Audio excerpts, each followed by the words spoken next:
abordé de notre réunion ce soir, puisque la question était, compte tenu de la situation politique nationale et internationale de la France, quels sont les enjeux du temps présent pour notre pays qui s'inscrit dans une histoire millénaire, le temps long?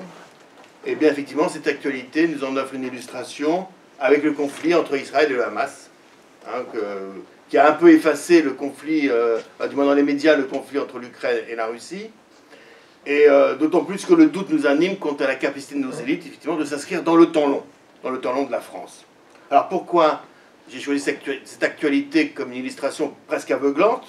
Parce que ce conflit met en lumière le fait qu'il n'est plus possible en France de faire la distinction entre politique nationale et politique internationale. Certes, pour un pays comme le nôtre, il n'a jamais existé de cloison étanche entre les deux, parce que nous inscrivons une histoire millénaire, que nous sommes toujours présents sur les 5 continents, que nous avons toujours une ambition plus ou moins planétaire, et que nous sommes toujours membres permanents du Conseil de sécurité des Nations Unies, hein, une place, on le sait, que l'Europe institutionnelle nous envie. Néanmoins, nous sommes aujourd'hui entrés dans une impossibilité de distinguer politique nationale et politique internationale, comme il est également impossible de le faire, par exemple, pour un pays occupé. Nous avons été occupés 4 longues années entre 1940 et 1944, et notre politique intérieure, la libération du territoire, tout simplement, dépendait de la politique internationale, de la victoire des Alliés, de la défaite des forces de l'Axe. Alors pourquoi cette impossibilité aujourd'hui, à terme même de la France, de faire cette distinction? Pour 3 raisons, à mon avis. La première, c'est parce que nous avons importé, quand je dis nous, c'est les élites, c'est le gouvernement, c'est la République, hein, je dirais la France, nous, l'État, tous ces termes sont, voilà, hein, sont à peu près équivalents ce soir, parce que la France a importé depuis plusieurs décennies, via l'immigration, justement, dont on parlait à l'instant, des problématiques qui devraient rester extérieures. Le conflit entre Israël et Hamas devrait concerner le Quai d'Orsay, après tout, ne devrait pas nous concerner intimement en France. Parce qu'également, notre pays a renoncé, dans le cadre européen et atlantiste, à une véritable diplomatie indépendante. La France ne se conçoit plus comme une nation indépendante, souveraine, mais comme faisant partie intégrante d'une double alliance, une alliance politique et une alliance militaire. L'alliance politique, c'est l'Union européenne, et l'alliance militaire, bien sûr, c'est l'OTAN, et vous savez que nous sommes depuis 2008 retournés dans à l'intérieur même de l'OTAN, donc un degré de l'OTAN. Enfin, troisième raison, la France refuse de prendre les dispositions nécessaires pour recouvrer une marge réelle de manœuvre. Et ce troisième point ouvrira évidemment sur la question institutionnelle qui clôturera mon propos. Alors, en guise d'introduction, mais je pense que là, je ne vais pas vous apprendre grand-chose, remarquons que la France a toujours eu une place particulière en Europe. Et cela en raison même de la politique des rois de France. Dès le Moyen-Âge, leur volonté d'être empereur en leur royaume, comme on disait à l'époque, signifiait bien leur refus d'entrer dans une problématique impériale, que ce soit en se plaçant sous l'hégémonie terrestre temporelle du pape, ou en se plaçant sous l'hégémonie concurrente de l'empereur germanique, qui se prétendait à la fois héritier de l'Empire romain, puis héritier de l'Empire carolingien. Comme le notait d'ailleurs le grand-père de l'actuel comte de Paris, Henri VI, on lui donne sa titulature, le roi voulu par les Français, acclamé par eux le jour du sacre, est libre à l'égard de l'Empire germanique et le proclame. La première loi fondamentale de la monarchie dit que le roi est empereur en son royaume. Nulle autorité temporelle ne peut imposer sa volonté à l'ensemble qu'il incarne et protège. Et j'ai dit qu'il y avait concurrence entre l'empereur romain germanique et le pape, c'est parce qu'effectivement, souvent l'empereur germanique, on a vu à Canossa, hein, quand l'empereur germanique a dû aller à Canossa pour faire amende honorable, parce que précisément l'empereur également germanique voulait imposer sa politique au pape. Et souvent, d'ailleurs, la France a profité de cette, de cette concurrence entre le pape et l'empereur germanique pour se placer auprès du pape. Or, cette dernière prétention, malheureusement, d'être empereur en son royaume, semble avoir été abandonnée sous la Ve République. L'Europe est le nouvel empire germanique, et la France lui est constitutionnellement soumise depuis le traité de Lisbonne, depuis 2008. Hein, vous savez qu'en 2005, les Français ont refusé donc, le traité conseil européen. Sarkozy l'a fait passer par le Congrès en 2008, et ce qui a évidemment nous a imposé des changements constitutionnels. Ce qui permet de comprendre en quoi la situation de la France est aujourd'hui inédite. Macron va jusqu'à parler de souveraineté européenne. Or, si les mots ont un sens, une telle souveraineté est incompatible avec la souveraineté nationale. Parler de souveraineté européenne, c'est concevoir l'existence d'une Europe qui impose aux États membres ses décisions en toute matière, notamment en matière régalienne. Celle qui concerne le chef de l'État. Régalienne, c'est vrai que c'est le roi. Concerne au plus haut chef, le chef de l'État. Et je prendrai deux exemples cruciaux, deux exemples principaux.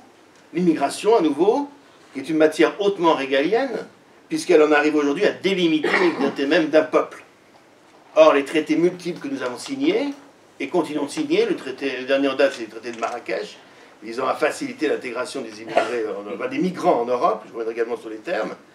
Les engagements que nous prenons, notamment dans le cadre européen, limitent nos possibilités de contenir l'invasion migratoire. Et il est vrai qu'on ne peut pas renvoyer comme on veut ou limiter comme on veut l'importation d'immigrés sur notre territoire, en raison de cet engagement. Deuxième chose également, la diplomatie, deuxième élément crucial, qui est également, elle aussi, au plus haut point, une matière régalienne, puisque c'est elle qui, in fine, décide de la paix et de la guerre, de notre indépendance, donc. Or, en l'absence de peuple européen, donc d'instances politiques qui représentent légitimement le peuple européen qui n'existe pas, ce sont maintenant des instances non représentatives, impolitiques, qui dicteront leur volonté aux nations.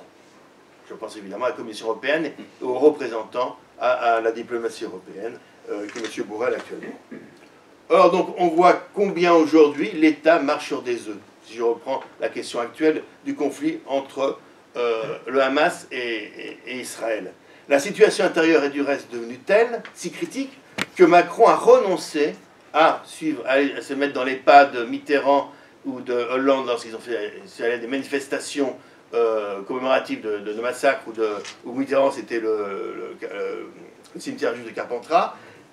Macron a renoncé à la manifestation du 12 novembre contre l'antisémitisme. Tout le débat sur le fait de savoir si aller à la manifestation contre l'antisémitisme revenait à soutenir Israël ou au contraire ne pas y aller revenait à soutenir le Hamas est la preuve flagrante qu'un phénomène de politique intérieure, l'accroissement, la résurgence des actes antisémites en France, est bien celui désormais en termes de politique extérieure. Et les filles l'ont également montré, puisque les filles disaient que d'aller à la manifestation, c'était effectivement soutenir totalement à 100% la politique d'Israël. Pourquoi? Sinon parce que l'antisémitisme a évidemment en France changé de visage. Que le vieil antisémitisme d'extrême droite, que quelques classiques de Rivarol prônent encore, eh bien aujourd'hui ne concerne plus justement la droite nationale, et que c'est aujourd'hui l'immigration islamique qui est le principal terreau de l'antisémitisme. La situation au Proche-Orient et ses conséquences sur la politique française, en raison de pressions communautaristes, sont dangereuses pour la cohésion même de la société. Or, ces pressions sont liées à une immigration qui ne cesse à la fois d'augmenter et de peser sur la vie sociale et politique française. L'imam de la mosquée de Paris, ou celui qui se prétend imam de la mosquée de Paris, le recteur a dit qu'il n'était pas imam, enfin bon, je n'en sais rien. En tout cas, celui qui s'est présenté comme l'imam de la mosquée de Paris s'est même permis de relativiser le nombre d'actes antisémites, la résurgence de l'antisémitisme en France, après avoir refusé de participer à la manifestation contre l'antisémitisme parce qu'on ne dénoncerait pas également l'islamophobie. Donc, aujourd'hui, oui, l'antisémitisme est bien le résultat d'une importation. Il n'est plus endogène mais exogène, ou plutôt, il est endogène mais il appartient à certaines populations immigrées, à tel point que les Juifs sont obligés en France, en 2023, au début du XXIe siècle, de déserter certains quartiers, voire certains départements pour des raisons de sécurité. Il faut savoir que la plupart des Juifs ont déserté le 9-3. Ils se sont énormément repliés vers le quartier ouest de Paris, le 17e arrondissement, le Valois-Perret, Neuilly, etc. Précisément parce qu'ils ne peuvent plus habiter dans certains quartiers où leurs enfants ne peuvent plus aller dans certains collèges, certains lycées, de certains arrondissements, ou du moins de certains départements parisiens. De plus, toujours à cause de ces mêmes raisons, la parole du chef de l'État a manqué de clarté, également au plan extérieur, où après ce farfelu d'une coalition arabe contre le Hamas, il navigue entre un soutien inconditionnel au départ à Israël et des accusations de crimes de guerre contre Tsahal, l'armée israélienne, quelque temps après, ce qui a pour conséquence de rendre inaudible la parole de la France en politique extérieure, à tel point que, c'est un fait historique, une première fois dans notre histoire, 10 ambassadeurs du Proche et du Moyen-Orient ont signé une note commune qu'ils ont envoyée au Quai d'Orsay et à Macron et qu'ils ont fait fuiter pour dire que notre politique était devenue totalement inaudible auprès des pays du monde arabe et des pays du Maghreb et du Proche et Moyen-Orient. En quelque sorte, le en même temps macronien en politique intérieure et son amateurisme en politique extérieure conjuguent leurs effets délétères. Si bien que la position traditionnelle de la France de la solution à deux États, hein, sa position traditionnelle de la France, bon, vous êtes un peu pieux, mais on a toujours gardé cet équilibre, est discréditée par cette diplomatie hasardeuse.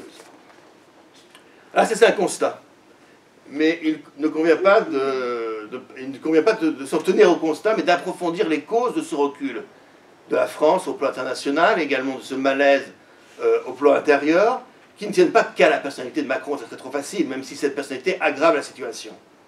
Cette politique d'abandon de souveraineté depuis plusieurs décennies, donc ça remonte loin, doit être à la fois interrogée et dénoncée.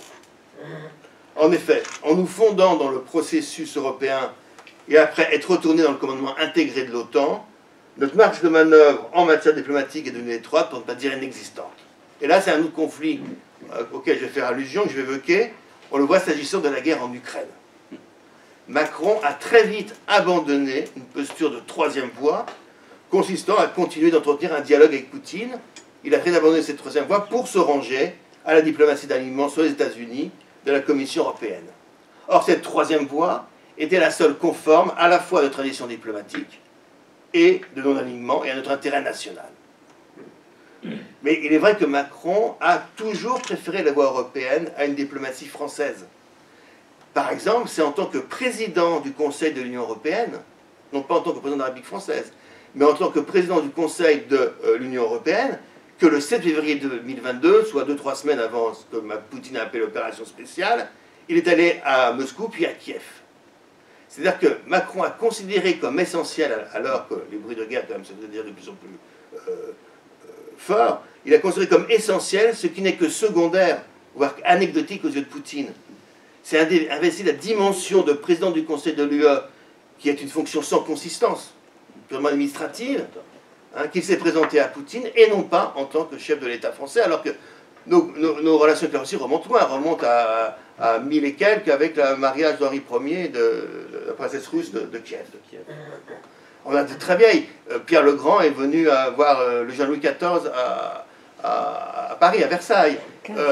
Napoléon est allé, pour notre plus grand malheur, à Moscou.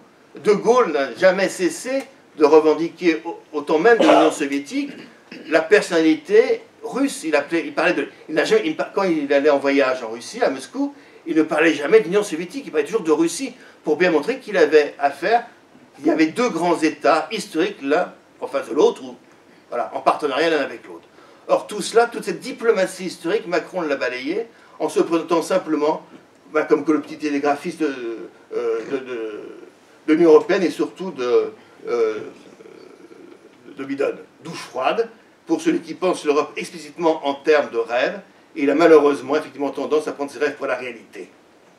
Macron, en fait, est prêt à abandonner une souveraineté réelle, même si elle a restauré celle de la France, pour une souveraineté fantasmée, celle d'une Europe qui n'est pourtant jamais aussi unie, puissante et souveraine que lorsqu'elle se soumet aux Américains. D'où le serpent de mer, d'ailleurs, de la défense européenne, dont, à part la France, personne ne veut. Pourquoi personne n'en veut? Tout simplement parce que parler d'une défense européenne impliquerait que nous vienne une véritable puissance européenne et que nous soyons plus protégés par le bouclier de l'OTAN. Or, la plupart des États européens, l'Allemagne commence à changer, là, au vu des événements en Ukraine, mais la plupart des États européens ne veulent pas assumer une défense explicite et veulent conserver le parapluie américain.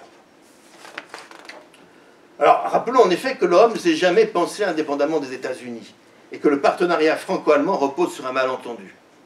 Déjà à l'origine de l'Union européenne, c'est une volonté américaine de faire l'Union européenne par l'intermédiaire d'un technocrate français qui s'appelait Jean Monnet et qui, durant la guerre, était aux États-Unis et a émis l'idée effectivement de faire une Union européenne, enfin une communauté européenne sur des autorités indépendantes pour éviter justement que le gouvernement ne reprenne trop de souveraineté. Car pour lui, ça signifiait effectivement à nouveau la guerre.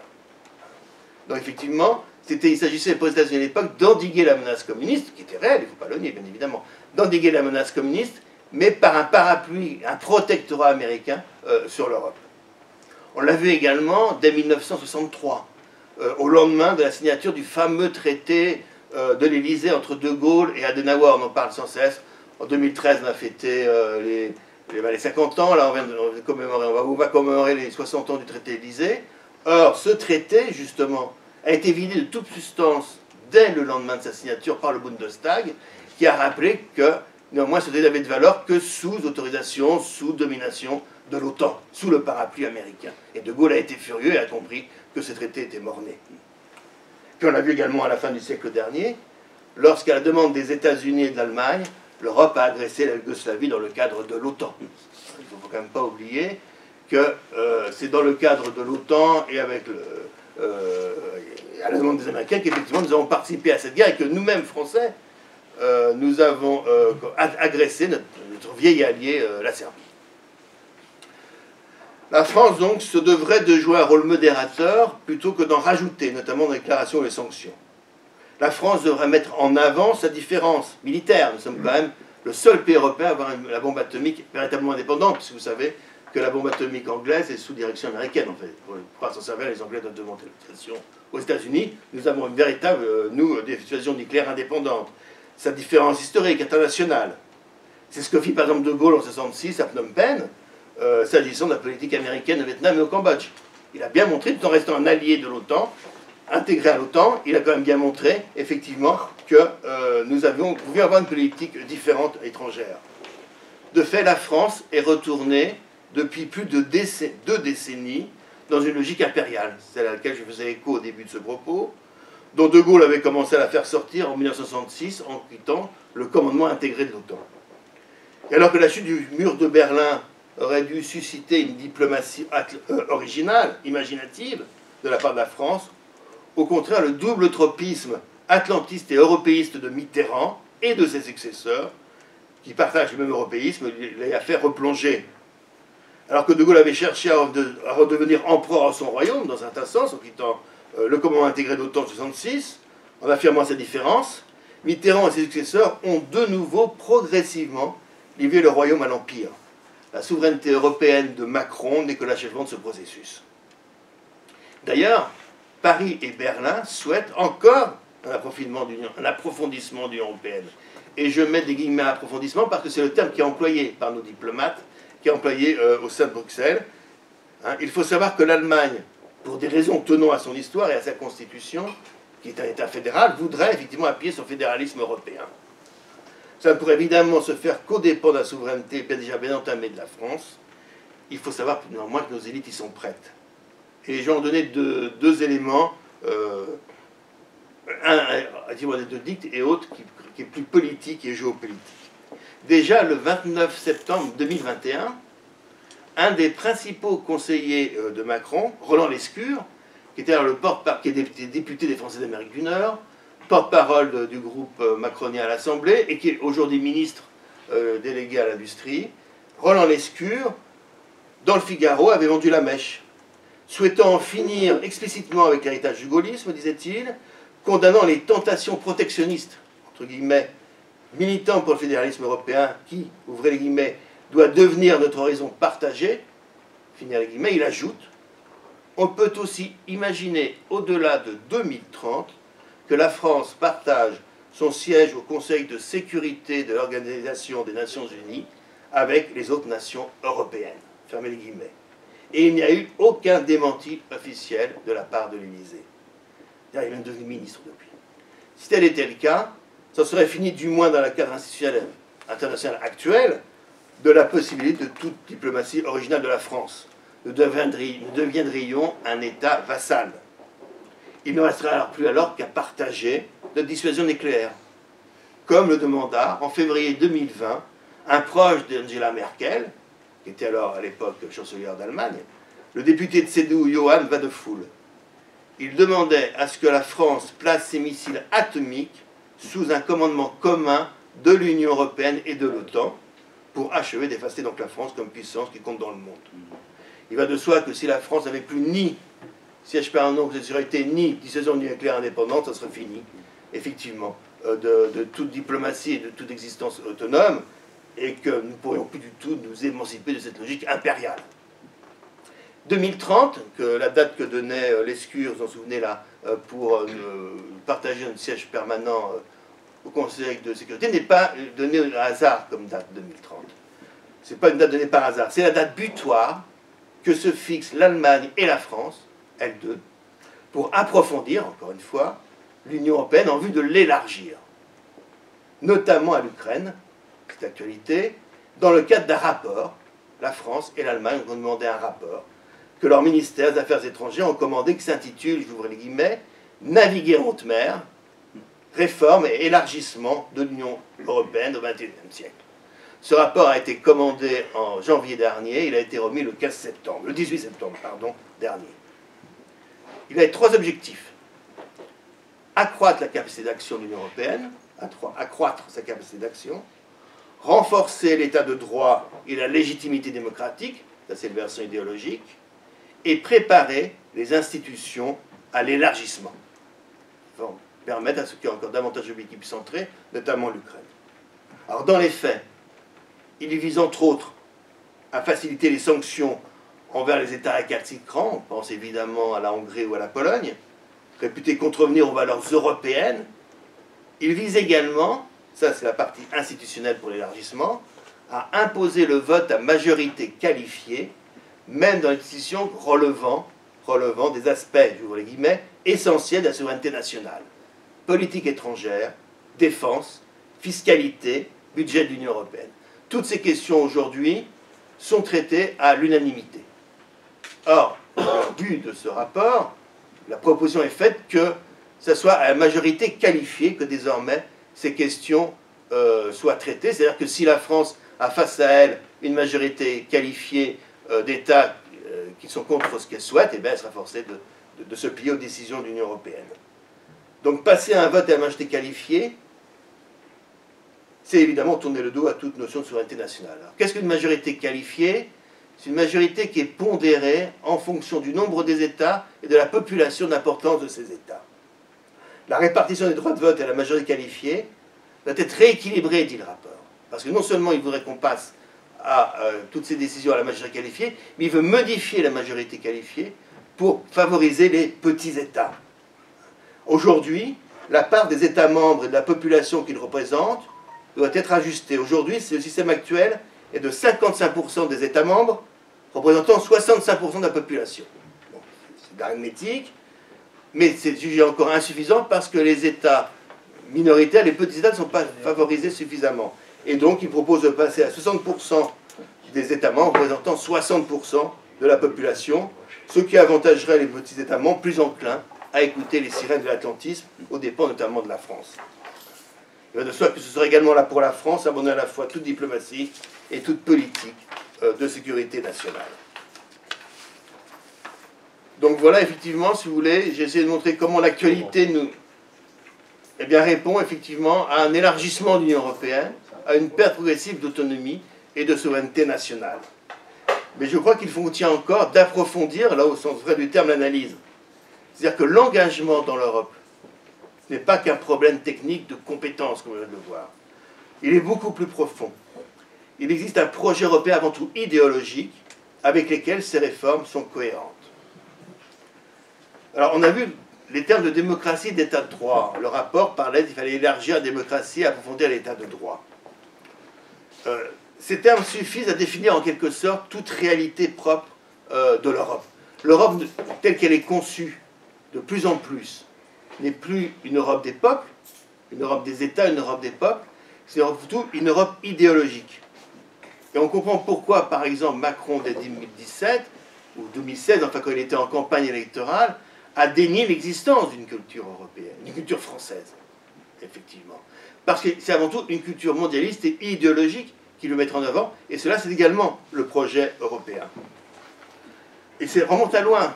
Par exemple, si on retourne un peu dans l'histoire des 20 dernières années, José Luis Zapatero, qui était alors Premier ministre socialiste espagnol, il était venu déclarer à l'Assemblée nationale, j'y étais ce jour-là, le 1er mars 2005, c'est pour ça que je m'en souviens bien, que notre langue maternelle, c'est la démocratie, je n'en connais pas d'autre.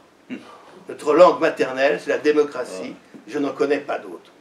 Ainsi, on pourrait dire que, en choisissant de se définir par des valeurs dont la portée est universelle, l'Union européenne reconnaît que ses frontières sont ouvertes à tout État qui les adopterait et qui donc pourrait la rejoindre.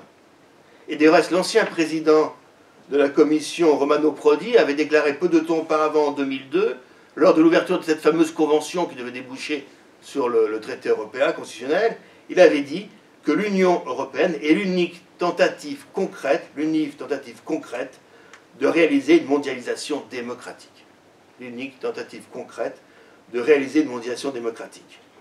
Donc en quelque sorte, la France est en quelque sorte sommée de disparaître dans ce rêve en fondant ces fameuses valeurs républicaines dans les valeurs européennes qui sont celles du mondialisme. Car pour en revenir à un de nos fils rouges de ce soir, l'immigration, notons justement que la politique d'immigration de nos élites politiques est encouragée par l'Europe et reflète bien ce mondialisme. Le phénomène migratoire n'est pas seulement quantitatif, le nombre d'immigrés qui rentrent sur le territoire national ou sur le territoire européen, il est tout autant, avant tout, idéologique. Ce que montre d'ailleurs l'évolution de termes. Aujourd'hui, on n'entend plus parler d'immigrés. On entend uniquement, ou quasiment plus jamais parler d'immigrés. On parle essentiellement de réfugiés, pour les pays en guerre, et de migrants. Le migrant, c'est le terme qui a remplacé immigré. C'est un migrant. Le migrant est un terme, d'ailleurs, alors qu'immigré est un vieux terme, enfin, il date du XVIIIe siècle, 1769, le migrant, c'est un terme qui est apparu dans les années 1960. Et qu'est-ce que c'est que le migrant? Le migrant, c'est une sorte de laïcisation du viateur, du passager sur la terre. Nous sommes tous des passagers sur la terre. Une sorte de laïcisation, effectivement, du passager sur la terre. Pour un chrétien, nous avons une cité terrestre, nous avons également une cité céleste, qui est la plus importante. Nous sommes de passage sur la terre. Et ce migrant, cette notion de migrant, alors que l'immigré fait encore référence à un état d'où on vient, auquel on est raciné, et un état où on va, où on doit également s'enraciner, mais en changeant de culture, ce qu'on appelle l'assimilation, ou l'intégration, ce sont deux niveaux différents. Le migrant, c'est cette personne qui est de passage sur la terre, c'est cette personne qui est partout, nulle part et partout chez lui, donc auquel on ne peut pas imposer un nouvel enracinement. C'est ça le migrant. C'est pour ça que le terme de migrant est si important aujourd'hui, c'est parce que précisément le migrant est un État, c'est l'État. Nous sommes tous des migrants. Je crois que c'est le pape François, même d'autres papes avant, qui l'avait dit, nous sommes tous des migrants. C'est-à-dire qu'il n'y a pas de raison de privilégier un enracinement sur un autre, puisque précisément c'est secondaire, nous sommes tous des migrants. Donc, à partir du moment où nous sommes tous des migrants, il conviendrait de favoriser une politique d'inclusion visant à insérer le migrant dans une société plurielle, exactement qu'on devra rendre plurielle afin de lui faire la place qui lui revient de droit, puisque la migration est un droit. D'où bien sûr la diabolisation de toute politique d'assimilation, voire d'intégration.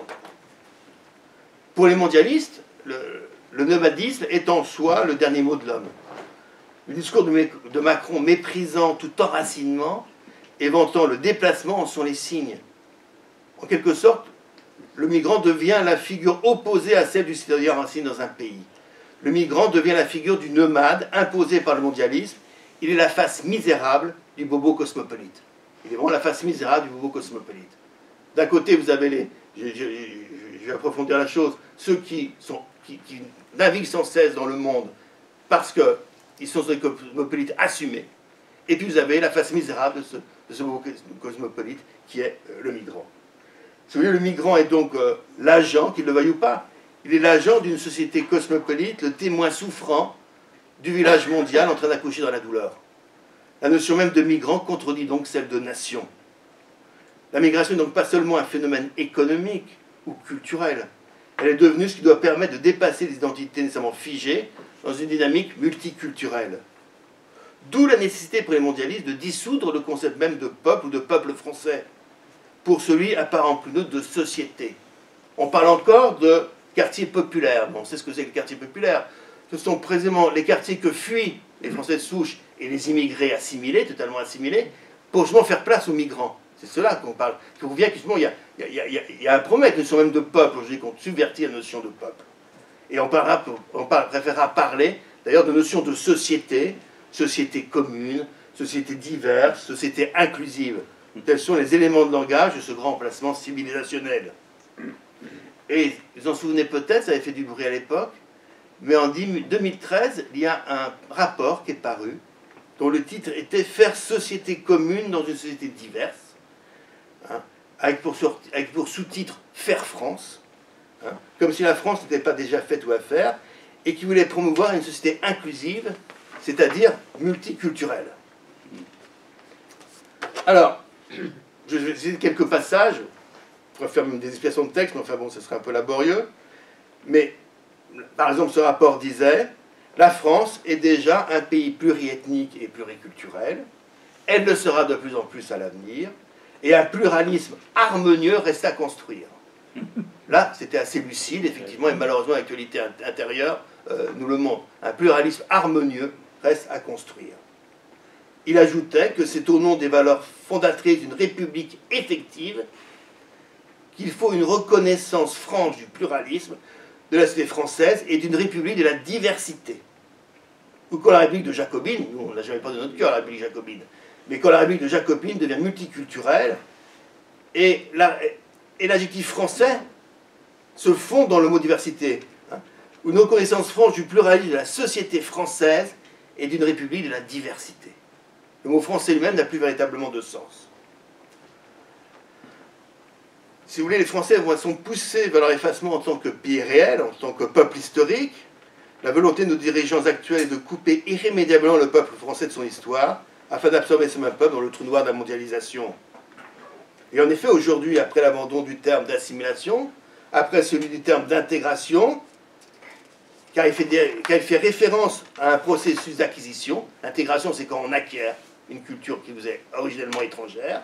Aujourd'hui, on ne parle plus ni d'intégration, ni encore moins d'assimilation, on parle d'inclusion.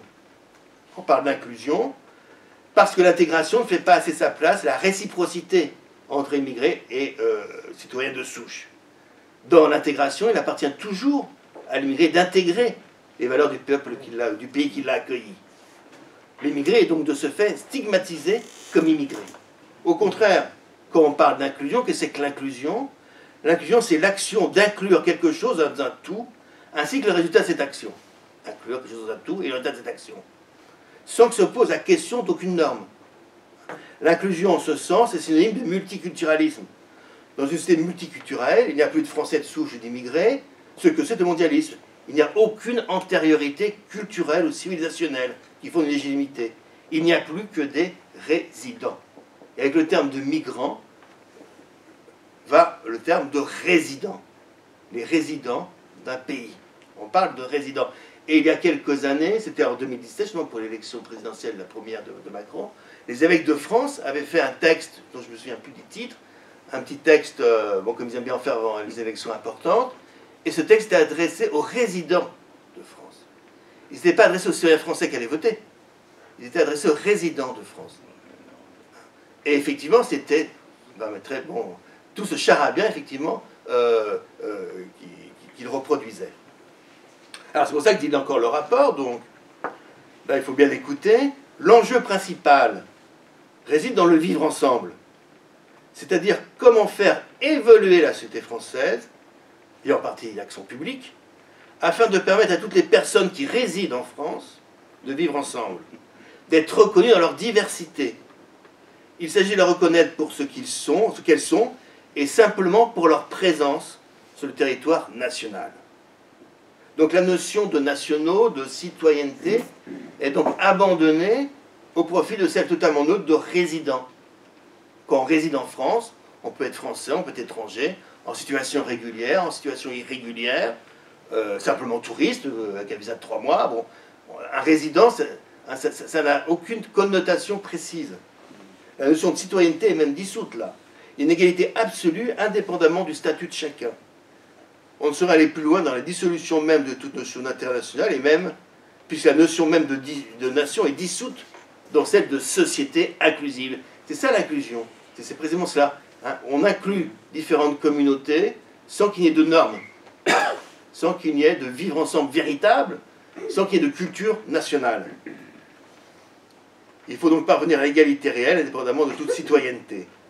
Cela a deux conséquences. La conséquence quantitative, faire venir le plus grand nombre de migrants en Europe, donc en France. Également, une conséquence qualitative. Reconnaître aux migrants les mêmes droits qu'aux Français et aux Européens, notamment au plan culturel. Imposer aux Européens, notamment aux Français, l'idée selon laquelle la culture française doit plus être vécue comme une primordiale en France, jusqu'à la négation de l'avant-vue, cette même culture par Macron. Faire croire que la France aussi a toujours été une terre d'immigration et une nation multiculturelle, ce qui est faux évidemment. Il y a toujours des étrangers qui sont installés en France, bien évidemment, et nos rois ont même fait venir. Hein, la Renaissance, naturellement, on a eu les invasions avant, bon, bien sûr, c'était vrai. Mais être une terre d'immigration, c'est ce qu'on dit des États-Unis, c'est ce qu'on dit des pays d'Amérique latine, d'Amérique du Nord. C'est des terres qui sont construites sur l'immigration. La France ne s'est pas construite sur l'immigration. Donc la France n'est plus une réalité charnelle et spirituelle, forgée par l'histoire. Ce n'est plus qu'un concept malléable. Or, il convient d'observer l'accord total entre les injonctions de ce rapport, dont j'ai donné quelques bonnes phrases, qui inspirent toujours la politique française et celle de l'Europe.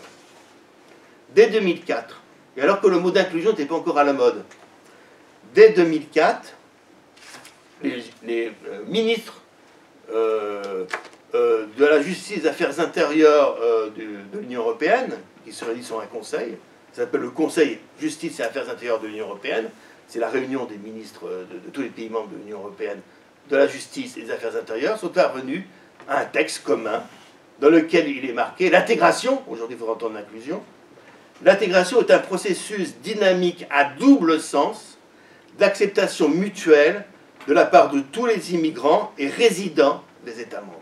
Un processus dynamique d'acceptation mutuelle. Donc c'est bien montré effectivement que l'Union européenne s'inscrit dans cette problématique mondialiste. On parle de la part de tous les immigrants et résidents des États membres, c'est-à-dire que déjà en 2015 on a dépassé la notion de citoyenneté. On ne parle pas des citoyens des États membres. On parle des résidents des États membres, c'est-à-dire incluant les immigrés précédents, les migrants précédents. En ce sens, l'Europe apparaît comme le village témoin du mondialisme. En effet, l'Europe, n'étant pas construite sur des identités nationales, a perdu elle-même toute identité. On l'a vu, c'est la démocratie, c'est la réalisation concrète du village planétaire. Donc l'Europe apparaît ainsi comme un millénarisme, une de ces religions séculières qui vise à réaliser une sorte de paradis terrestre, le village mondial donc. Et c'est un fait, nos élites, et là je parle bien de nos élites, ne sont plus capables de penser le temps long, je réponds à des questions que j'avais posées tout au début, du moins au plan national. Et si elles ne le sont plus capables, c'est parce qu'elles ne pensent plus l'international et donc elles ne peuvent plus le défendre. Elles le sont d'autant moins qu'elles se considèrent comme appartenant à une élite transnationale. Et là, nous allons retrouver effectivement la défense du nomadisme, du voyage, la défense du cosmopolite, et ça remonte très loin.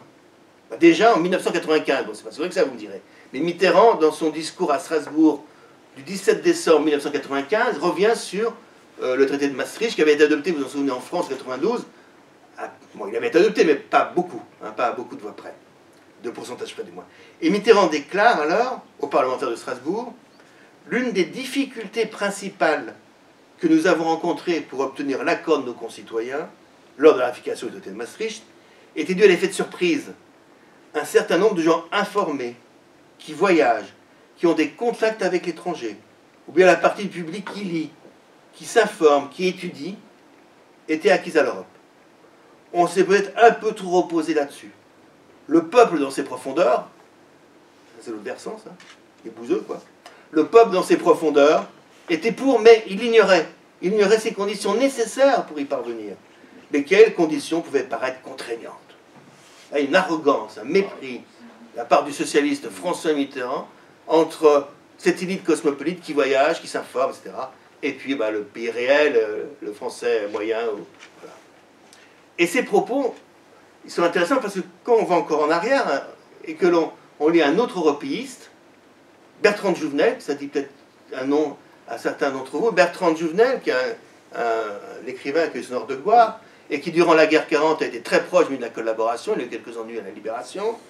Bertrand de Jouvenel, en 1941, donc en pleine présence allemande, écrivait déjà « Comment demander à des hommes forcés tous les jours au même trajet et restreints au même contact de se représenter les besoins et les passions d'êtres dont ils n'ont jamais vu le pays ni même entendu la langue.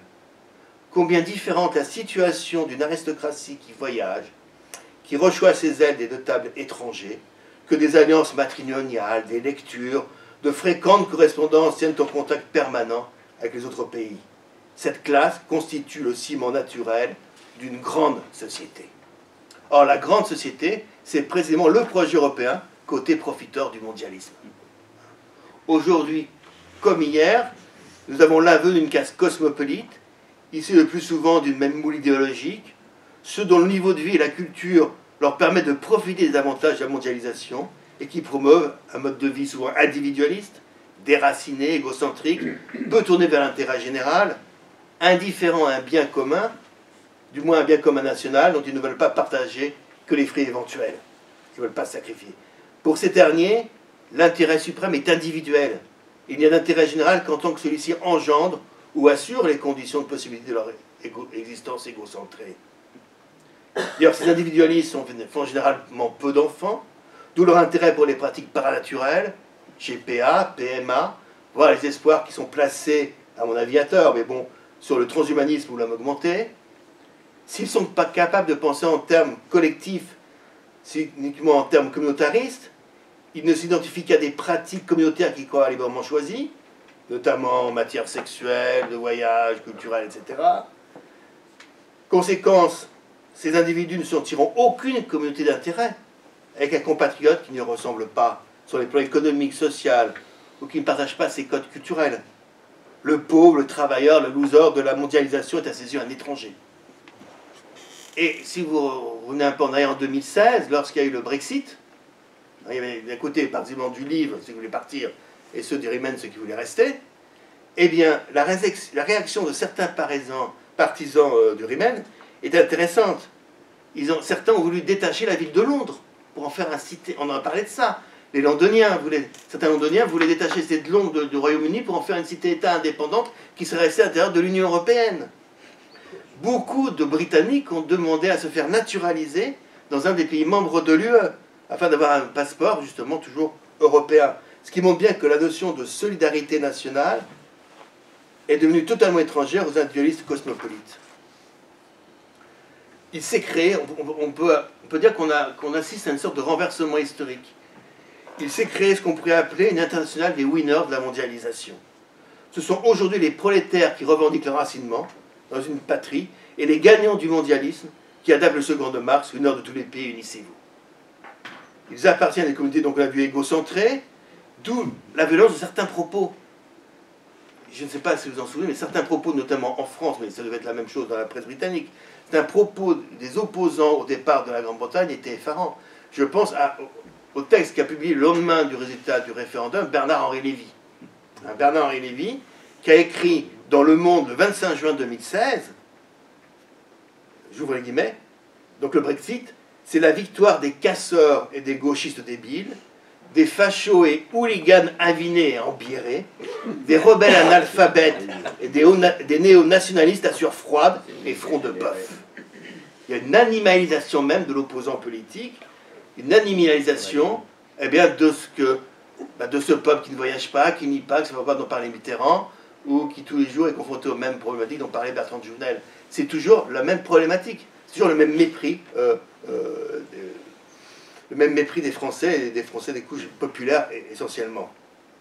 Au contraire, ces gens-là se considèrent comme appartenant à cette grande société transnationale dont parlait Henri de Jouvenel. Donc l'individualisme consumériste et mondialiste est un facteur de dissolution du sentiment même de l'existence d'une nation supérieure aux intérêts particuliers. Alors quelles sont les conséquences institutionnelles de ce tableau et de ce renoncement à exister pour nous Français, ou même pour les élites de la France, à conduire de faire exister dans le temps long la France? Il ne faut pas que nous étonnions que l'Europe se soit fondée sur le refus du politique, parce que le politique est synonyme d'enracinement dans un peuple. Et au contraire, l'Europe est toujours fondée sur la promotion d'autorité indépendante dès sa conception. Cette conception d'autorité indépendante, dont on repasse sans cesse les oreilles, Monnet l'a vu aux États-Unis, dès son passage aux États-Unis durant la Seconde Guerre mondiale. Et il l'a promu effectivement en France, et tous ceux qui ont parrainé, qui ont porté sur les fonds baptismaux, si je puis m'exprimer ainsi, l'Union européenne, se sont fondés sur ces autorités indépendantes parce qu'elles permettent d'échapper effectivement à la souveraineté des États. Et l'Europe est donc la traduction en acte du saint-simonisme, hein, cette philosophie utilitariste et matérialiste du XIXe siècle, hein, du comte de Saint-Simon, qui est derrière lui-même un grand Européen, hein, était même européiste déjà avant l'heure, au début du XIXe siècle. Ça, c'est moi qui voulais substituer au gouvernement des hommes l'administration des choses. Et nous y sommes effectivement avec le projet européen. L'Union européenne en effet une institution qui favorise, sous prétexte d'ouverture au monde, la dissolution des nations du continent dans un espace ouvert au marché, dans une conception de matérialiste, consumériste du monde. Et l'Europe devient à elle seule le modèle éthique de ce que serait le village mondial. Alors vous avez un penseur, un grand penseur chrétien aujourd'hui qui s'appelle Pierre Manant, qui a fort bien dit la chose dans un livre de Situation de la France. Il faut le lire, ce livre, il est passionnant. La gouvernance, dit-il, qui s'enveloppe du manteau européen, se ramène à l'exercice du commandement par un appareil entièrement détaché de l'ordre politique. Je le répète, la gouvernance qui s'enveloppe du manteau européen se ramène à l'exercice du commandement par un appareil entièrement détaché de l'ordre politique. C'est un pouvoir qui n'a évidemment plus rien de commun que le gouvernement représentatif, puisque ce dernier est inséparable d'un peuple à représenter. Il ne peut y avoir de gouvernement représentatif que lorsqu'il y a un peuple à représenter. Mais comme il n'y a pas, en l'absence de peuple européen, il ne peut pas y avoir de gouvernement représentatif européen. Il ne peut pas y avoir de véritable gouvernement européen. Et donc, la notion de res publica, c'est-à-dire de bien commun au sens étymologique de république, c'est la chose commune, la république. L'étymologie de res publica, c'est le sens de bien commun, que le seul critère de la légitimité d'un État, c'est assurer le bien commun de tous les citoyens, n'est plus dès lors pertinente pour un européiste et pour l'Union européenne. Se trouve donc ainsi supprimé le fondement même de l'action politique. Ainsi, le malaise institutionnel et politique que nous observons en France se conjugue bien à un malaise existentiel. Et le sentiment de dépossession des Français ne fait qu'exprimer ce processus engagé il y a près de 30 ans, ou même 30 ans maintenant, Maastricht 92, avec la dissolution connue de notre souveraineté nationale dans l'Europe, parallèlement à une politique d'immigration massive, elle aussi encouragée par l'Europe. C'est bien qu'aujourd'hui, il est possible de décrire la France comme un archipel, c'est Guilluy, d'évoquer à propos du période l'insécurité culturelle, une archipélisation qui a, comme le soulignait l'anti-européiste de gauche qui est morte il y a 2 ans, Coralie Delhomme, des causes très profondes qui sont à rechercher dans l'insertion du pays dans la mondialisation néolibérale et dans ses conséquences, affaiblissement de la nation, dépérissement de l'État, liquéfaction de la société. Affaiblissement de la nation, c'est tous les traités que nous signons qui nous empêchent d'être souverains. Dépérissement de l'État, cette perte évidemment d'autorité de l'État face à des autorités indépendantes, soit nationales, soit supranationales, qui l'empêchent d'agir comme il le veut. Et liquéfaction de la société, on ne peut que penser, bien sûr, à toutes les lois sociétales, un mariage pour tous, politique pro-LGBT, théorie du genre, etc., qui sont elles-mêmes favorisées par l'Europe. L'Europe nous pousse toujours à aller plus loin en matière de lois sociétales, parce qu'elles font en quelque sorte partie du paquet démocratique européen. On sait combien la Pologne ou la Hongrie sont effectivement critiquées pour ces questions-là, et comment l'Irlande a fini par céder, par exemple sur la question d'avortement, il y a quelques années, qui a été elle aussi sans cesse montrée du doigt par les gens du progressisme européiste. Donc nous avons bien aujourd'hui une triple crise, une crise politique, qu'on nous montre l'impossibilité de dégager une majorité de gouvernement, une crise de régime qui peut déboucher sur une crise de régime. La Ve République est peut-être arrivée sans même qu'elle se rende compte à son terme. Le gouvernement ne peut plus gouverner que par 49.3, et moi je fais le pari, je peux me tromper, je fais le pari que la loi sur l'immigration, si elle passe, elle passera par un 49.3. Et qu'à nouveau, les républicains diront qu'ils ne veulent pas s'associer aux autres parce que voilà, ils n'ont pas de projet commun, etc. Bon, bref. Même s'il est mal que depuis 1 an et demi. Et puis, en tout cas, la Ve République n'a plus l'adhésion de nos concitoyens. Car le pays légal est totalement déconnecté du pays réel. La révolte des Gilets jaunes, dont on commémore ou on fête comme on veut aujourd'hui, il y a 2-3 jours, le 5e anniversaire, fut une expression de ce désamour des Français. Chaque jour, les Français perdent davantage confiance dans leur personnel politique, comme le montrent les chiffres croissants d'abstention, même à l'élection présidentielle. Ça a commencé en 2022. Et le fait que, n'en parlons pas des élections législatives qui sont en totale perte de vitesse, et le fait que pour pallier un prétendu déficit démocratique, on cherche à réinventer cette même démocratie. Et là, Macron a beaucoup d'idées. La démocratie participative, ça date d'avant Macron, et les municipalités, je ne sais pas si à Grenoble il y a une démocratie participative, mais il n'y a pas une ville de France, une petite ville de France, il n'y a pas de démocratie participative, où on demande aux citoyens de voter sur des projets à 100 000 euros, voilà, pour qu'on ait l'impression qu'on a demandé leur avis. La Convention citoyenne, également les conventions citoyennes, il y en a eu 2, une sur l'écologie et une sur la fin de vie. Hein, c'est également ça, pouvoir redynamiser la démocratie. Et le rapport franco-allemand que j'ai évoqué tout à l'heure veut étendre les conventions citoyennes à tous les pays européens. Et puis également les conseils nationaux de la refondation, que bout des partis politiques, mais qui est également une volonté de rénover, de redynamiser la démocratie. Mais vous observerez qu'on refuse toujours de demander directement au peuple son avis, et que le référendum n'est toujours pas prévu dans ces possibilités de redynamiser la démocratie. Je ne suis pas un du référendum, le peuple peut se tromper, hein, c'est sûr. Mais néanmoins, vous observez que lorsqu'il s'agit de demander directement son avis au peuple, là, on ne parle plus de démocratie, et surtout sur un sujet, Macron l'a abordé il y a 2-3 jours, sur l'immigration. On a un véritable traumatisme, un psychodrame sur le référendum sur l'immigration durant quelques semaines, fin d'été jusqu'à aujourd'hui. Et d'un seul coup, Macron a dit, ben non, finalement, on n'en fera pas de référendum sur l'immigration. Ça pose trop de problèmes. Donc nous assistons bien à une crise d'identité et de souveraineté. Les Français sentent que la France est écartelée. Ils sentent que d'une part, donc, elle perd son identité. J'aime pas l'expression de grand remplacement, mais il y a un fait qu'on perd notre identité culturelle et ethnique. Et d'autre part, une perte de souveraineté au sein de l'Europe.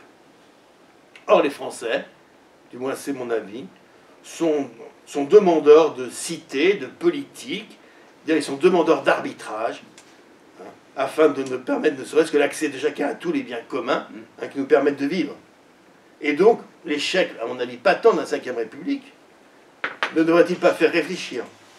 La légitimité d'un régime repose, en effet, je l'ai dit, sur sa capacité à assurer la continuité de la nation, sur la capacité à assurer le bien commun de cette nation. Or, le seul projet de la Ve République aujourd'hui semble l'anéantissement de cette même nation dans le projet européen et l'adaptation passive à la mondialisation. Car quand même, c'est la première fois de notre histoire, que notre pays renonce à sa souveraineté sans y être contraint par une défaite, par une guerre, en quelque sorte librement. Et c'est l'œuvre de la Ve République. Personne ne nous oblige à renoncer à notre souveraineté. Il n'y a pas d'occupant allemand, hein, de Lille à Marseille. Personne ne nous oblige à renoncer à notre souveraineté. Nous sommes une puissance atomique. Nous sommes, comme je l'ai rappelé au début de mon propos, membre permanent du Conseil de sécurité des Nations Unies. C'était pas gagné en 1945. Hein. Hein, c'est pas gagné. Et d'ailleurs, je me suis dit, je sais pas, c'est vrai, c'est que les Russes qui l'ont voulu, contre les États-Unis qui ne le voulaient pas, afin de rééquilibrer. Hein, ils ont plus de mémoire historique peut-être les Russes que les Américains. C'est les Russes qui l'ont voulu. Bon, paraît-il. Je ne sais pas si c'est vrai. Hein, peut-être qu'un historien, je crois dans la salle, me démentira, c'est possible. Mais en tout cas, nous sommes une nation souveraine. Nous avons toutes les armes de la souveraineté. Or, la Ve République d'elle-même renonce à cette souveraineté. En pleine paix, on ne peut pas, comme la Troisième République, renoncer à cette souveraineté parce qu'on a donc des armées qui ont déferlé un beau printemps ou un mauvais printemps de mai 40. Hein. On ne peut pas, comme la quatrième, dire qu'on renonce à continuer d'exister parce qu'on est au bord d'une guerre civile et seul un coup d'État en 1958, effectivement c'était un coup d'État, hein, seul un coup d'État en 1958 a permis, provisoirement d'ailleurs, d'échapper à la guerre civile. Hein. Non, la France, la Ve République d'elle-même échappe, détruit la souveraineté nationale d'elle-même, renonce à l'existence même de la France. Or, initialement, pourtant, la Ve République était réputée être la meilleure, précisément parce qu'elle avait rompu avec les défauts des précédentes. Instabilité ministérielle due à l'instabilité des partis politiques. En quelque sorte, on parlait de monarchie républicaine, elle avait été considérée comme la meilleure parce qu'elle était la moins républicaine de toutes. Elle était la moins républicaine de toutes, puisqu'elle faisait sa part à l'arbitrage, sa part à la figure du chef de l'État qui, de plus, avait l'onction démocratique par le suffrage universel. Or, on s'aperçoit que, précisément, cette Ve République elle-même tombe dans les errements des précédents et en arrive à renoncer à la France. Aussi, bon, devant l'échec patent de la République, vous allez comprendre là où je veux en venir, bien évidemment, devant l'échec patent même de la Ve République qui était considérée comme la meilleure de toutes, hein, à assurer l'avenir du pays, faut-il croire que la nation se trouverait dans une 6e République? C'est ce que voulait Mélenchon. C'est ce que voulait un temps Le Pen, il y a 30 ou 40 ans, il parlait de 6e République. Aujourd'hui, c'est ce que veut Mélenchon, mais on sait bien que la 6e République de Mélenchon sera un retour à la 4e. Hein, c'est un retour à la 4e. À la 3e, quoi. Quoi, à la 3e. Ou d'un new lifting de la 5e. Et ce lifting de la 5e, on en parle sans cesse. hein, voire faire des réformes constitutionnelles à minima. Ou alors, ben, moi, mon hypothèse, bien évidemment, c'est qu'il faudrait plutôt prendre en considération toute notre histoire politique et nationale et en tirer pour l'avenir des leçons capables de bouleverser notre regard politique. La question donc n'est pas qu'institutionnelle, nous l'avons vu, elle est identitaire, mais qui ne voit que sans la réaffirmation à la tête de l'État d'un nouveau projet pour les Français, visant à assurer effectivement la concorde et la poursuite du projet national, rien n'est possible. Il faut effectivement qu'à la tête de l'État, de nouveau, il y ait un nouveau projet pour les Français. Les Français ont le droit, ils ont même le devoir, vis-à-vis des générations futures, de se réapproprier leur histoire, leur nation, leur destin. Et comment le ferait-il autrement qu'en se penchant lucidement sur les causes politiques de cette lente dégradation? Alors, pour cela, faut-il revenir aux Capétiens? Revenir aux Capétiens. En il ne s'agit pas de revenir aux Capétiens. Il ne s'agit pas de restaurer le passé, une solution du passé, mais il faut poursuivre une aventure, l'aventure capétienne, qui fut celle de la France durant 1000 ans et qui assura à chaque fois son existence, sa grandeur. Hein? On parle de miracle capétien en histoire. On a parlé de miracle capétien. Alors, le premier miracle capétien, c'est que de 987 à 1316, eh bien, le royaume de France vit se succéder tous les descendants, les premiers descendants en ligne directe du fondateur de la dynastie Capet. Donc, si vous voulez, ça a permis à la dynastie capétienne de se fortifier, de solidifier, de ne pas avoir de problème d'héritier, un problème d'héritier. Ça, c'est ce qu'on appelait, les historiens appelaient le premier miracle, le miracle capétien. Moi, je considère qu'il y a deux autres miracles capétiens. Le deuxième, il va de 987 à 1848. Donc le deuxième miracle capétien, c'est qu'à la mort de Louis X, en 1316, et c'est de son fils, hein, Jean Ier, qu'on appelle le posthume, eh bien la monarchie française fut la première à instaurer sous le nom de loi salique des règles de succession au trône.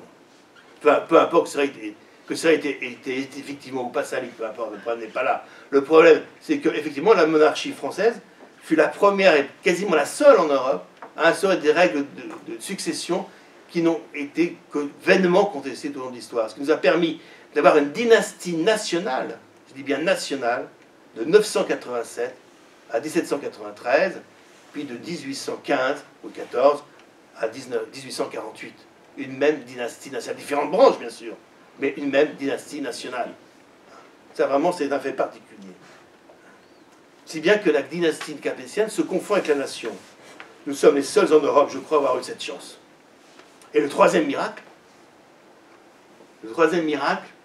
c'est que de 987 à 2023, de manière continue, à travers toutes les époques, se sont développés les principes d'une doctrine royale. Philippe VII, le petit-fils de Louis-Philippe, écrit ainsi en 1888, pour le 1000e anniversaire de Eudes, son ancêtre qui a été le premier des Robertiers à avoir régné sur les Francs, il écrit « La monarchie qu'il fonda ne ressemblait guère à celle que nous voulons relever et adapter à la vie moderne. Mais il y avait alors deux choses qui ont vécu 1000 ans et qui ne peuvent être grandes que par leur union, l'idée nationale française et la race capétienne. Il est beau de pouvoir encore travailler à les réunir. » Or, à travers les âges, justement, la dynastie capétienne a su élaborer, enrichir, adapter, évidemment, un enseignement politique au service du bien commun, et cela sans jamais le renier.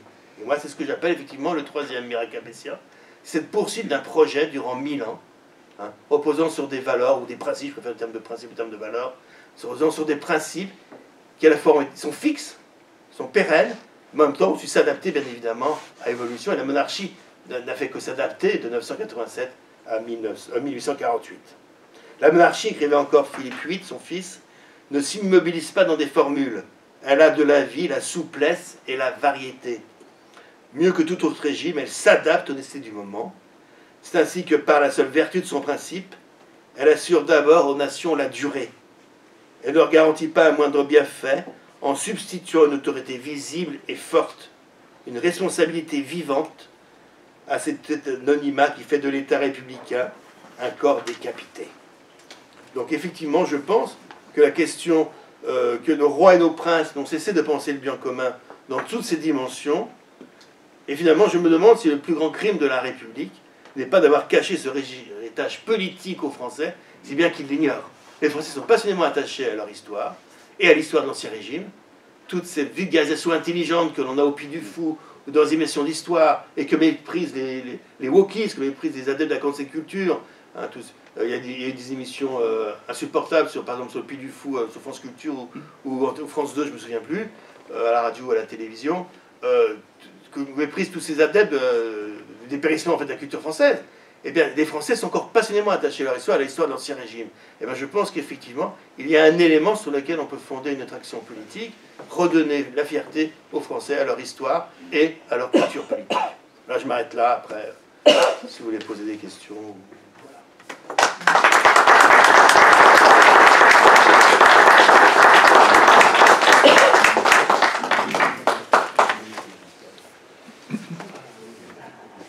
Voilà. Voilà.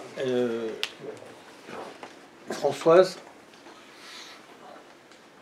Alors, comment faire pour que les Français se réapproprient leur histoire? D'abord, quels Français?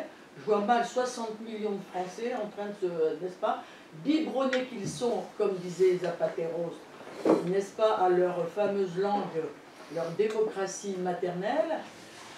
On leur parle que de mensonges, c'est-à-dire démocratie, c'est un mensonge.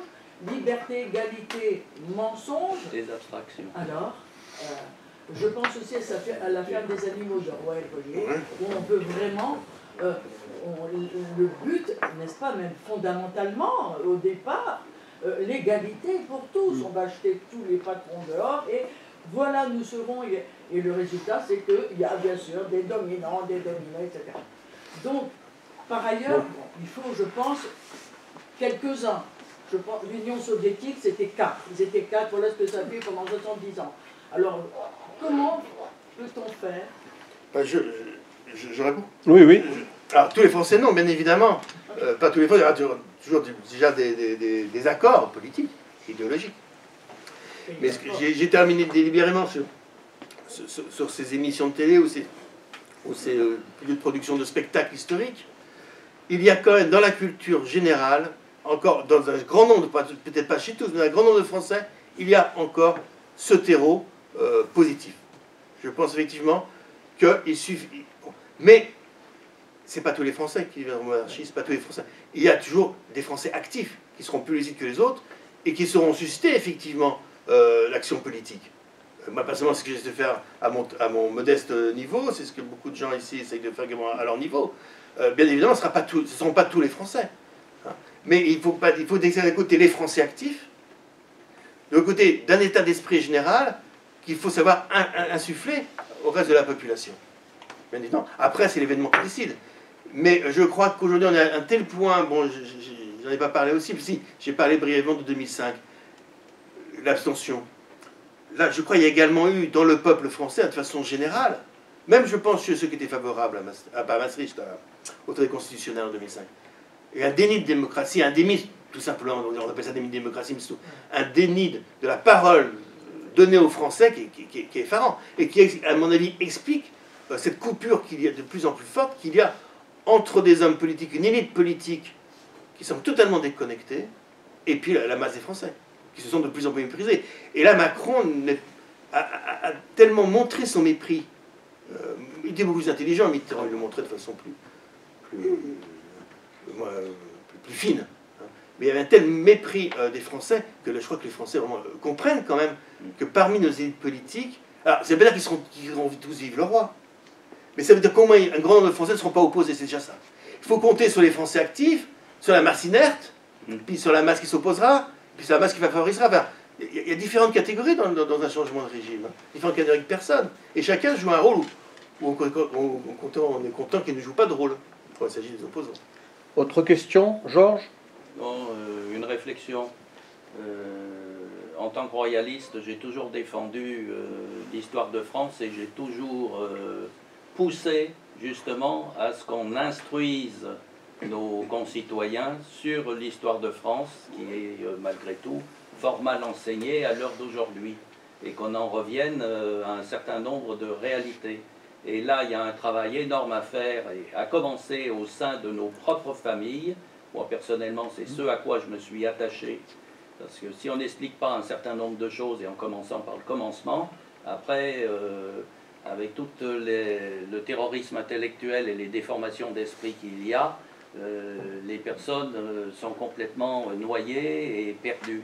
Donc il faut leur donner un certain nombre d'axes, et je pense qu'en donnant un certain nombre d'axes de réflexion à un certain nombre de personnes, mais c'est un travail quotidien, et personnellement, même dans mon entourage, je le fais quotidiennement, c'est comme ça qu'on arrive à faire réfléchir les gens, à ce qu'ils s'interrogent, et que petit à petit, eh bien, ils arrivent à se former une opinion qui se rapprochera de notre opinion.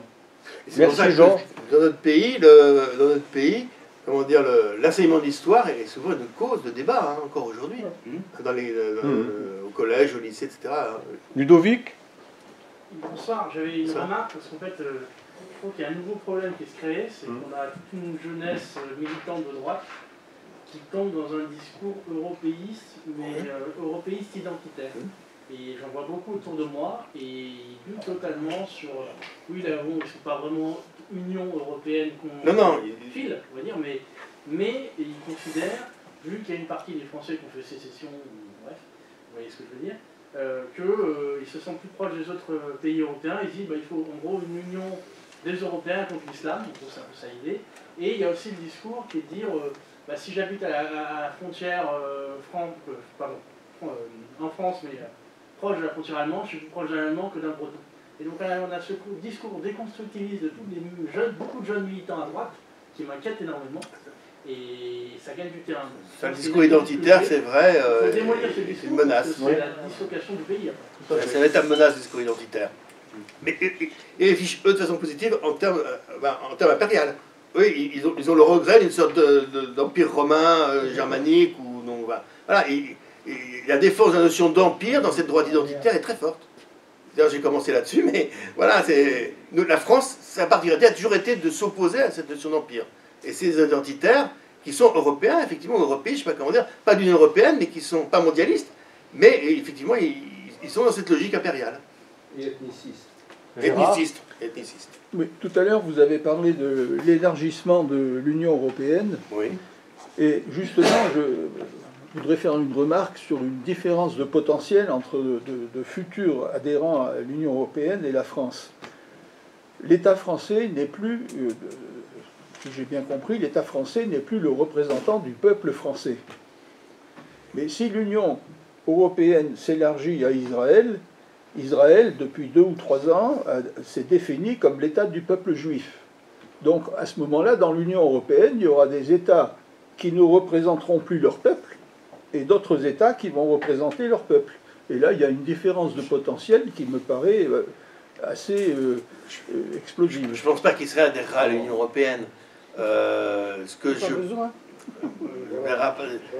Et membre observateur du Conseil de l'Europe, qui est autre chose, mais il y a quelques États non européens qui sont membres observateurs du Conseil de l'Europe. Mais non, ce que je pense plutôt, c'est que l'Union européenne, comme le disait Prodi lui-même, se veut une sorte de village témoin. Il veut, comment dire, inspirer aux autres nations du globe, de façon totalement, à mon avis, illusoire, veut inspirer ce mondialisme. Il va de soi qu'un pays comme les États-Unis restera toujours profondément nationaliste. Un pays comme la Chine aussi, un pays comme le Japon aussi. La Russie, n'en parlons pas. L'Afrique, encore a d'autres problèmes. Donc, effectivement, je pense que là, l'Union européenne court de façon à sa perte. Court à une illusion. Et court à sa perte, et à notre perte. Puisque nous j'interviens simplement, oui. Quand même, dans ce que Gérard a dit, tout de même une réalité, c'est qu'il peut y avoir dans cette Union européenne l'alliance du pot de fer et du pot de terre. Et le pot de fer, on a quand même le pot de fer allemand qui est quand même si aujourd'hui il nous paraît très affaibli, il nous paraît sur le plan démographique vraiment à la rue, si même le patronat allemand semble divisé, il y a tout de même une capacité chez les Allemands à défendre leurs propres intérêts qui est quand même bien supérieure à toutes les autres nations. Vous avez entièrement raison. Ils sont d'abord allemands. Ils sont d'abord allemands. Il n'y a que Macron qui parle de souveraineté européenne. C'est jamais repris par d'autres. Tous les autres États ne voient dans l'Europe une possibilité à leur niveau, effectivement, soit de dominer l'Europe, c'est l'Allemagne qui domine de façon indirecte l'Europe, qui veut une Europe fédérale, ou d'autres États de vivre le mieux possible, l'État de l'Est, etc. Effectivement, ou de gagner le mieux possible, comme les États méditerranéens, l'Italie et l'Espagne, qui voient dans l'Europe une manne, une possibilité effectivement de jouer avec les grands, qu'ils auraient beaucoup moins s'ils ne faisaient pas l'Europe. Il n'y a que la France, effectivement, mais l'idée européenne est une vieille idée française, en fait. Bon, elle n'est pas que française, mais nous avons, j'ai parlé de Saint-Simon, Victor Hugo, Louise Weiss, Drieux-La Rochelle, Bertrand de Jouvenel, enfin des gens plus ou moins connus, Jean Monnet. L'idée européenne, mais qui implique le dépassement de la nation, est une idée typiquement française. Je n'ai pas dit que française, mais non, typiquement française. Enfin, démocrate chrétienne aussi plus tard, après. Ça, c'est l'Italie, l'Allemagne et démocrate chrétien français, MRP, CDU et démocratie italienne, la démocratie chrétienne italienne. Mais ça, c'est plus tard, c'est à partir de l'entre-guerres. Mais dès le XVIIIe siècle, dès le XIXe siècle, on a toute une idéologie française européiste sur laquelle, aujourd'hui encore, on se fonde. Oui, je voulais juste ajouter un écrivain. Dans Rigaudon, Céline, c'est ça, sur cette lutte, il parle, dit l'Europe, elle est morte à Stalingrad. Voilà. Alors, dans le numéro du bien commun, le bien commun se livre à une nouvelle enquête sur la monarchie, et dans le numéro du mois de novembre, Alain de Benoît objecte quand même quelque chose. Voilà. C'est l'Empire, lui, c'est voilà. européen. Mais il objecte en plus quelque chose face à ta proposition, à notre proposition, qui est de revenir à une tradition de souveraineté historique et capétienne et nationale. Et il dit, oui, est-ce que vraiment ça va restaurer la souveraineté? Regardez l'Espagne, regardez d'autres monarchies européennes. Est-ce que l'Espagne va beaucoup mieux que la République, que la Ve République française? Alors, qu'est-ce que tu réponds à cette objection? J'ai vu qu'il y avait une réponse et voilà, mais je voulais te challenger. Façon, ce que j'essaie de montrer, c'est qu'aujourd'hui, on vit dans une idéologie mondialiste moins aujourd'hui qu'hier. Oui, oui, je veux dire, au niveau européen, avec toutes les lois qui passent. Il y a quelques années. Oui, peut-être. Elle a pris du plomb dans l'aile. Oui, elle a pris du plomb dans l'aile, mais bon, et cette idéologie, elle s'impose à tous les États européens, de toute façon. C'est l'idéologie de l'Union européenne. Donc elle s'impose à tous les États européens. Et que, de plus, nous avons affaire avec ces pays-là à ce que Maurras appelait des monarchies faibles. Et ça a toujours existé, les monarchies faibles. Donc, effectivement, quand on joint les deux phénomènes, on ne peut pas attendre d'une Espagne qui est toujours au bord de la guerre civile. Heureusement que le roi est là, quand même, en Espagne. Oui. La République a donné la guerre civile. Hein. Et elle redonnerait, à mon avis. Hein. On voit la gauche espagnole qui n'a rien appris ni rien oublié. Contrairement à la droite espagnole qui n'en finit pas de se repentir, la gauche espagnole n'a rien appris ni rien oublié. Là, on pourrait effectivement rebasculer en guerre civile en Espagne. Donc, je dis heureusement, moi, qu'il y a un roi en Espagne pour la concorde nationale. Parce que c'est pas suffisant, effectivement. C'est pas suffisant pour les monarchies. Bon, les monarchies britanniques, il y a un tempérament britannique qui fait que l'Angleterre, enfin le Royaume-Uni, même quand elle était au sein de l'Union européenne, n'était pas vraiment au sein de l'Union. Il y avait un pied dehors, un pied dedans. Toujours eu un pied dehors, un pied dedans. Et je pense qu'effectivement, ce sentiment, cette particularité anglaise est due en particulier à ce lien très fort qui unit la famille royale. Même si la reine ou le roi, maintenant d'Angleterre, n'a pas de pouvoir effectif beaucoup, du moins, il incarne, là pour le coup, il incarne véritablement la personnalité du Royaume-Uni, enfin la personnalité britannique. Et puis il y a d'autres pays, d'autres pays qui ont des monarchies faibles, mais qui leur permettent quand même de résister. Oui. Il y avait Nadia et ensuite Marcel. Oui. Ah pardon. Non mais Nadia d'abord. Oui, en ce qui concerne le mauvais fonctionnement pour être fort. Plus fort, oui. En ce qui concerne le fonctionnement actuel de la Ve République, est-ce que vous ne pensez pas que ce sont ce que Laurent Auzon appelle les forces d'occupation mentale qui sont responsables de cette déliquescence et ce qui caractérise les nouvelles élites, les nouveaux dirigeants, c'est justement qu'ils n'ont plus ce souci du bien commun. Et donc, c'est par là qu'il faudrait peut-être... Évidemment, oui, bien évidemment, là, je suis d'accord. Et pour ça, quand vous parlez d'erreur fatale à propos de l'immigration massive, est-ce que vous pensez vraiment que c'est une erreur? Pour moi, cette immigration massive, ce n'est pas du tout le fruit d'une erreur. On reprenait en fait les mots de, je crois, c'est Kissinger ou l'américain qui parlait d'erreur. Ben, mais bon, on peut parler de faute, ou on peut parler également de politique délibérée, effectivement. Alors Laurent Ozo, en revanche, lui, s'inscrit dans une problématique néolibertarienne,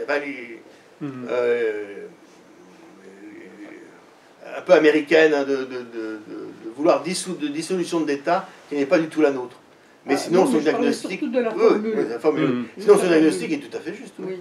Marcel, et puis ensuite Michel.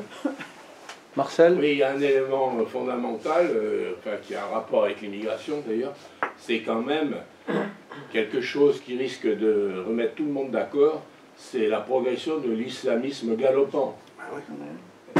Excusez-moi, moi je suis parti du conflit Israël-Hamas, on va pas ce qui m'intéresse tant que tel. C'est intéressant évidemment, mais c'est à cause des implications en France que voir que précisément on vit ce conflit comme un élément de politique intérieure. Voilà, bien sûr. Comme un élément de politique intérieure. Oui, mais il est galopant dans l'Europe entière. Et également dans l'Europe entière, et particulièrement en France, nous sommes comme en France, nous sommes le pays où il y a le plus, les Allemands leur tour, mais nous, on a le plus grand nombre d'immigrés. Oui, attends, il y a Michel. Je voudrais reprendre la discussion que... Ludovic. Discussion sur cette jeunesse qui... en fait, c'est pas nouveau. Moi, dans les années 70-80, j'avais des tensions très fortes avec des gens qui étaient déjà comme ça, qui étaient peut-être pas de la vie. Bon, ça consistait à une sorte de nationalisme, mais sans nation. Un nationalisme réduit à une sorte de pseudo-éthique. Alors, il y a eu d'abord Dominique Bénère, Fabrice Laroche, qui est l'ancien nom de... comment s'appelle-t-il de la Nouvelle Droite, qui a beaucoup évolué. Alain Benoît. Oui, Alain Benoît. Avec Fabrice Laroche, qui définissait la nation comme une éthique propre au monde, au peuple blanc. Ce qui n'est pas gentil pour les Japonais, ce dit. Alors, c'était en fait une sorte de nationalisme du Cap à Atlanta. À l'époque, le Cap, c'était l'apartheid, et Atlanta, c'était encore les luttes pour les droits civiques des Noirs, avec les gens qui étaient à l'arrière et à l'avant dans les bus. Voilà qui était cet horizon-là. Après, ça a été Thiriard. Thiriard, c'était un Belge qui avait bien collaboré, pro-nazi, qui avait voulu faire grande Europe avec des méthodologies musclées, mais toujours, chaque fois que ces mouvements militaires européens s'organisaient, au bout d'un certain temps, ils se cassaient en fonction des nations. Les Italiens contre les Français contre les Allemands, les Belges et compagnie. C'était ça la vérité. Alors, c'était des idéologies mal foutues. Enfin, c'est plutôt pas blanchie. Qui peut revenir, parce qu'effectivement, à la mesure où beaucoup d'immigrés sont plutôt basanés, bon, ben voilà, quand on est un état anomique, on se réduit aux choses les plus basiques. Mais, en réalité, c'est pareil, même dans les idéologies bien constituées. Le communisme a été une idéologie travaillée, bien conçue. Eh bien, on a très vite vu que la Chine ne fonctionnait pas avec l'URSS et que le Vietnam, quand ils sont libérés, ils ont fait la guerre à la Chine. Ça s'impose. Bon, moi, je n'ai pas de vénération pour le général de Gaulle, mais oui, c'est la Russie, finalement, qui, à travers l'URSS, existe encore. C'est ça la réalité. Alors voilà, je pense que nous avons un nationalisme français et pas un pan-nationalisme qu'après tout, d'ailleurs, il d'autres sociétés que ce pays. Il y a des États-cités qui ont été prospères, en Italie, bien plus que l'Italie peut-être après. Il y a eu des empires, bon, ben voilà, qui ont fait une Pax Romana.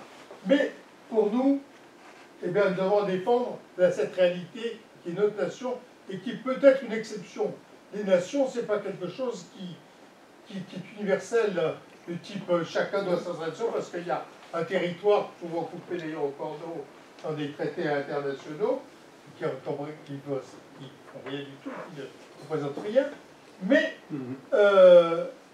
voilà, il ne suffit pas qu'il y ait un territoire pour qu'il y ait une nation et un État. La nation française, c'est une exception. Il y en a d'autres, la Suisse en est une, le Portugal en est un, il y en a d'autres. Hein. Mais il y a des nations malheureuses qui n'ont pas eu d'État comme la Pologne pendant longtemps. Voilà. Alors si, je voudrais dire encore quelque chose. Attends, si c'est terminé. On laisse Richard de poser sa question. Et... Justement, pour rebondir un petit peu, le sentiment, une question qui paraît en marge, mais peut-être pas complètement, pour comprendre, le sentiment national allemand, il est né, enfin il a commencé, enfin, si c'est un continuum avec Bismarck, ou ça date depuis bien des centenaires avant 1871. Bah, il y a Versailles. Il y a eu déjà Fichte, Napoléon l'a peut-être pas créé, mais il l'a renforcé en envahissant les cités allemandes, en mettant fin au traité de Westphalie, et en suscitant une réaction forte de la philosophie allemande, dont Fichte, le discours de la nation allemande, qui a été une sorte de terreau idéologique de la nation allemande. Mais bon, l'Allemagne existe depuis bien plus...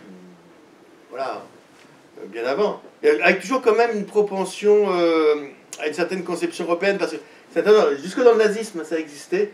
Il y avait interdit ceux qui étaient favorables vraiment à l'Allemagne, comme Hitler, totalement une Allemagne, uniquement l'Allemagne, et d'autres, plus Goebbels ou Himmler, qui voulaient déjà dépasser l'Allemagne au niveau de l'arianité européenne.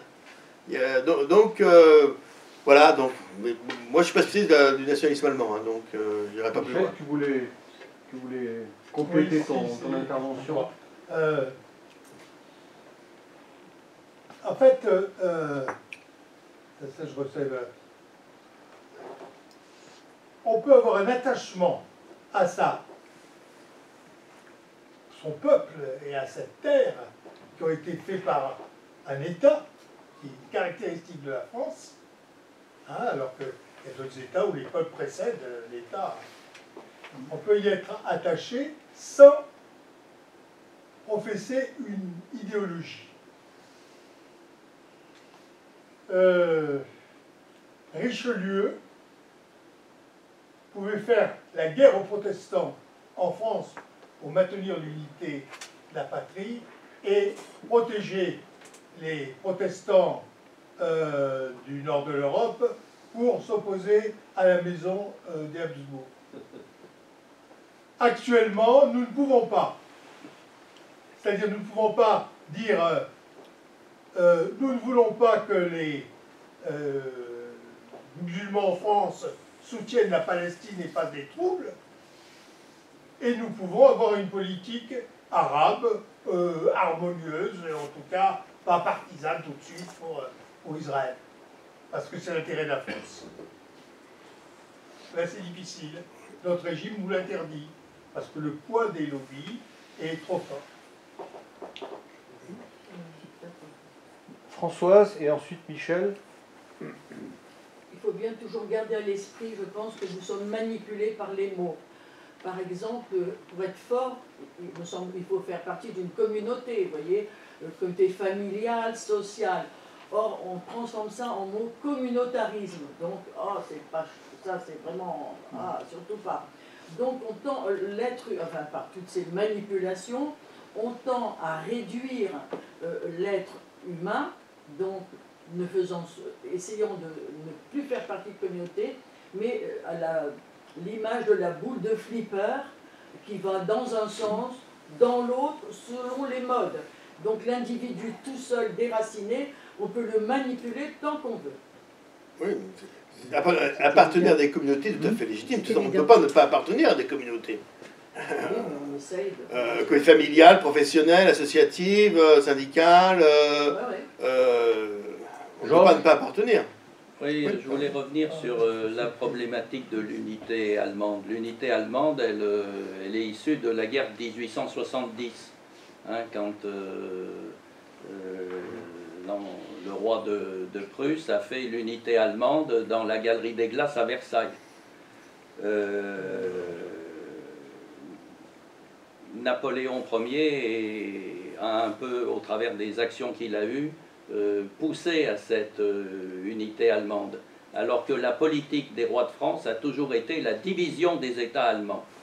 Et une division des États allemands qui était basée sur le fait que dans les États allemands, même si tout le monde parlait la même langue, il y avait deux religions, la religion catholique et la religion protestante.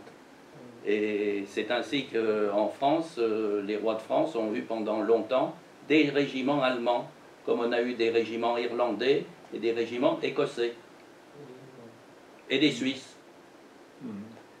Donc, après, il faut voir aussi une chose, c'est que dans la vision capétienne de la France, il y a toujours eu une question, je dirais, d'équilibre, et liée à la mission divine de la France.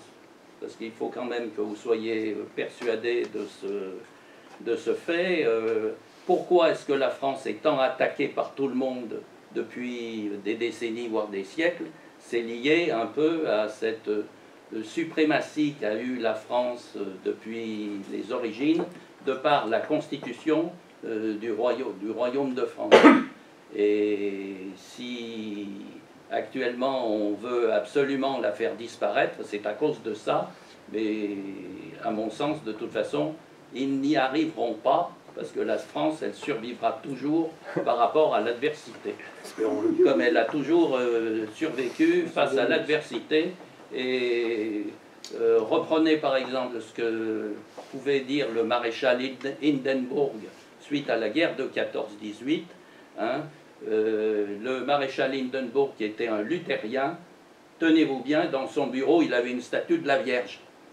Ouais, chez les luthériens, c'est pas exclu. Hein. Oui, mais pourquoi? Parce qu'il avait très bien compris qu'à un moment donné de la guerre de 14-18, et quand le maréchal Foch a fait une neuvaine pour la France, ça c'est peu connu, eh bien, les Allemands ont senti à un moment donné qu'ils n'arrivaient plus à avancer sur le terrain, qu'il y avait une barrière et qu'il y avait un voile qui s'était mis devant eux.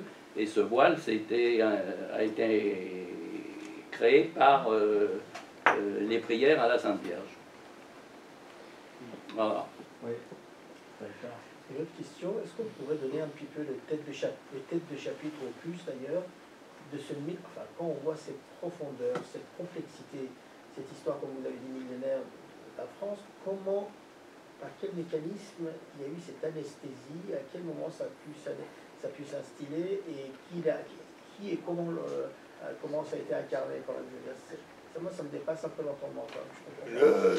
Ce renoncement à notre histoire et... Comment ça a pu se... Je crois que ça a été...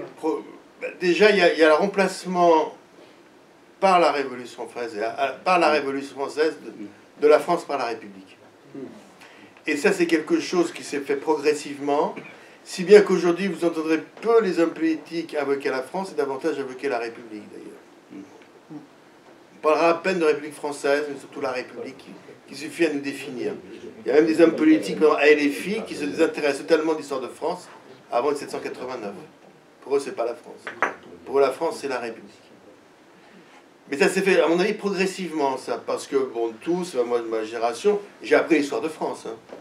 J'ai appris l'histoire de France. Mais je vois que ça s'est fait progressivement avec une accélération dans les dernières décennies, effectivement. Ou a été remise en cause. Je ne sais pas si ça l'est toujours aujourd'hui, parce que je ne suis plus assez au courant des programmes scolaires en histoire, mais était en cause d'histoire chronologique et certaines grandes figures de la nation française qui ont été mises de côté. Il y a plus de chronologie. Oui, pour compléter, moi je considère que le président qui a vraiment été anti-français totalement, le premier, ça a été Giscard. Avant, Pompidou, non, Pompidou, non, je ne sais pas qu'il a fait des bons choix, mais Pompidou et penser à la France quand même. Non, Giscard. Et sinon, c'est vrai qu'il y a beaucoup d'hommes politiques qui sont plus capables de dire vive la France. Ils disent vive la République. Ils disent vive la France. Oui. Et la République n'est qu'un régime politique, Oui. et ce n'est pas la France. Sûr. Sur l'enseignement de l'histoire, oui, moi aussi, j'ai appris l'histoire de France à l'école primaire et ensuite au lycée, mais il y a une question que je me pose, c'est que j'ai été scolarisée à l'époque où le général de Gaulle était président, et au lycée, on ne nous a jamais parlé de l'AMGOT. Et alors que c'est un... lui, il le savait, il le connaissait, il a évoqué les pensées pernicieuses qu'avaient les Américains. Oui, de voir militairement, financièrement. Voilà, oui, l'AMGOT, je rappelle, c'est faire de la France un territoire occupé militairement. Et les Américains étaient venus avec des billets qui devaient déjà... En fait, on devait être traité comme l'a été l'Italie, ou comme un territoire occupé. Et si on nous a, au lieu de nous dire ils avaient des intentions qui n'étaient pas très avouables, on nous a dit ce sont des libérateurs, et nous avons été élevés dans l'idée que les Américains étaient des amis, et c'est complètement faux.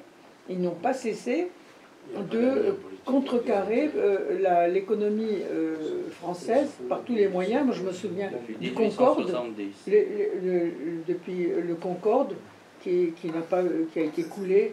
Et puis ensuite, quand on regarde, la liste est interminable de toutes les entreprises qui ont été coulées à cause des Américains. Et donc maintenant, Macron est en train de finir le ravage. Est-ce qu'il y a d'autres questions? Moi, je voudrais quand même te challenger sur... Quoi Un mot français, s'il vous plaît. Te provoquer. Vas-y, provoque-moi. Je suis très étonné par le fait que la France ait été capable, après, sous la 4e République, alors qu'elle était très faible, qu'elle avait été battue, etc., qu'elle a été capable, en 20 ans, de construire 50 centrales nucléaires, de construire et d'acquérir une souveraineté énergétique que tout le monde lui envie. Et on ne peut pas dire que c'est uniquement grâce à De Gaulle ou non. Ah non, mais c'est la bombe atomique, c'est même avant De Gaulle. Je crois que quand on regarde les hommes qui ont fait ça, c'était des hommes qui étaient profondément attachés à la France et qui étaient de sensibilités très différentes, mais qui avaient ce souci du bien commun, alors qu'on était quand même en République. Et non, mais c'est la haute administration qui tenait l'État, en raison de la faiblesse même de l'État. C'est l'administration qui tenait, la haute administration qui tenait l'État, et qui avait commencé à le faire sous la 3e. Oui, mais c'était antérieur. Tout a été lancé avant les 30 Glorieuses. Oui, bien sûr. Les 30 Glorieuses ont récolté tout l'investissement qui avait été fait en matière nucléaire avant, qui avait été fait dès la libération. Mais c'est tous ces technocrates de l'administration qui déjà, entre les deux guerres, crise, etc., et étaient déjà étaient jeunes et puis se sont inscrits dans le milieu du pouvoir, aussi bien dans la résistance qu'à Vichy. Quelqu'un comme Pérou, par exemple, l'économiste Pérou, il a fait les deux, il a fait Vichy et la résistance. Bon, et qui ensuite ont poursuivi leur œuvre sous la 4e République. Mais ça, c'était souterrain, si je peux dire. Ils tenaient l'État parce que l'État est très faible, et ceux qui ont tenu l'État. Ils ont tenu l'État à la fin de la 3e, ils ont tenu l'État sous la 4e. Et De Gaulle, effectivement, s'est approprié les mérites. C'est pas la bombe, De Gaulle n'est pas la bombe atomique. C'est bien avant. C'est que c'est dû au stress de l'occupation que l'occupation a provoqué sur la France, qui a fait naître une élite, oui, une élite qui était soucieuse du bien commun. Une élite qui était soucieuse du commun, effectivement, oui. Ça, on ne peut pas le nier. Aujourd'hui, ils sont corrompus. Mais aujourd'hui, le drame, c'est que l'administration, maintenant, partage l'idéologie mondialiste et partage l'idéologie de dissolution de la France. Enfin, il y a, pour redonner quand même quelques signes d'espoir, il y a tout de même des grands patrons, le patron de Peugeot Citroën, il y a quand même des grands patrons comme l'actuel patron de Framatome, j'en cite deux parce que je les connais un peu, mais qui sont nationalistes et qui sont patriote. Heureusement qu'il Alors évidemment, il ne le crie pas parce que c'est pas. Hein, mais ça existe aussi. Hein, il ne faut pas non plus désespérer. Pour ça, il ne faut pas désespérer, justement. Oui, alors, pour revenir un petit peu justement sur cette question des élites et de la mondialisation, je dirais quand même qu'il y a une double lame, c'est-à-dire qu'il y a une lame de fond, qu'on a parlé de la migration, etc., qui vient saper une culture, on va dire, ancrée, millénaire, et il y a quand même maintenant, je dirais, la lame du dessus, qui est celle des élites, qui, on le sait, vous avez beau citer quelques noms, il y a quand même en grande majorité ces élites-là qui ne pensent qu'à une chose, le jour où c'est le bordel, ils n'ont rien à faire de la France. C'est ce que je disais là, quand je parlais du Brexit et voilà, de toutes ces élites-là. Donc il y a une mondialisation qui est là, et même si elle a pris du plomb dans l'aile, en fait, c'est vraiment rien du tout, parce qu'on voit très bien que ceux qui sont censés un petit peu égratigner cette mondialisation, ils n'ont aucun pouvoir dans les faits, parce que le système pyramidal européen, etc., font que les Mélonies rentrent dans la niche, et tout le pataquès mondial, c'est la même chose, c'est-à-dire qu'ils sont tous tenus par les cordons de la bourse, par 2-3 grandes multinationales et quelques grands politiques mondialistes. Donc, pour moi, la mondialisation, elle est omniprésente et elle rentre à grands pas à travers les nouvelles technologies, à travers l'intelligence artificielle, etc. Et le fait qu'il y a une ruine des corps intermédiaires que sont les familles, les syndicats, les régions, exactement, et toutes ces situations où le peuple pouvait s'investir, c'est-à-dire la politique locale, etc., qu'on a complètement, perdu de son essence à travers justement un émiettage complet. Les communautés de communes, la politique que vous évoquiez tout à l'heure, de la citoyenneté au quotidien, le budget participatif, c'est une manière justement, un leurre total de faire croire qu'on participe, alors que plus on dilue, et plus en fait... alors que s'il y a un endroit où on pourrait participer directement, c'est bien l'endroit de la commune, parce que voilà, c'est là où la démocratie a le plus de sens. Et puis quand on aura voté, les contre-votés, donc en fait on a dilué, on montre, on veut nous faire croire qu'on a un pouvoir, et en fait on l'a dilué complètement, à travers des multiples. Vous parliez tout à l'heure de l'origine de la puissance, ou quelqu'un posait la question de l'origine de la puissance relative, mais quand même de l'Allemagne. Et comment se fait-il que les deux seuls régimes qui ont échoué en Allemagne ont été des régimes jacobins? C'est le national-socialisme de 33 à 45, et c'est la République démocratique allemande de 49 à 90. Ce que je crois qu'une des sources de la résilience et de la puissance allemande, ça reste quand même son fédéralisme. Vous savez qu'à Berlin, vous avez, dans le quartier des ambassades, vous avez l'ambassade du Bade-Württemberg, vous avez celui de la Bavière, etc. Ils se détestent entre eux. Hein. J'ai des amis de Brême qui disent le plus grand mal des Bavarois. Il y a encore un irrédentisme bavarois, non? Mais bien sûr, mais oui, et en Allemagne de l'Est, avec Marat, vous l'avez joué dessus en 1978. De la Saxe, etc. Donc voilà, mais il y a toujours eu ce respect, et y compris d'ailleurs, vous parliez de l'unification allemande en 70, 71, ça restait un État fédératif, mais qui était très fédératif encore, hein, mais qui était dissymétrique, c'est-à-dire que la Prusse, l'État de Prusse couvrait à peu près la moitié du territoire, même peut-être un peu plus. Hein.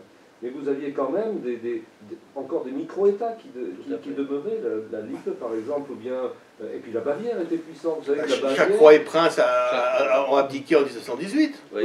Tous ces États. La Bavière avait des relations diplomatiques propres. Avec le Vatican en particulier, avec les États pontificaux, etc. Voilà, donc... oui, le fédéralisme, c'est la force de l'Allemagne, c'est sûr. Je pense qu'une des grandes faiblesses de la France, c'est le jacobinisme issu de la Révolution. qui a coupé la population précisément de ses racines, de son ancrage territorial, de ses identités territoriales. Si vous supprimez l'identité territoriale, vous affaiblissez l'identité nationale. Avec une différence, c'est que l'Allemagne s'est conçue comme un État fédéral, depuis toujours, avec une unité donc très récente en fait, 50 ans. Tandis que la France s'est conçue à partir de son État, qui a respecté jusqu'à la Révolution, les régions sont fédéralistes. Mais il était profondément fédéraliste. Voilà. Et qu'en revanche, aujourd'hui, on ne pourrait pas avoir un État fédéral sans dissolution. Tant qu'on n'est pas retourné à un fédérateur, je crains qu'effectivement un État fédéral en France sans fédérateur, ça soit la disparition. Une parole un peu d'espoir. Proudhon, par moments, était prophète. Et avait prédit pour la France renaîtra de ses fragments. Oui.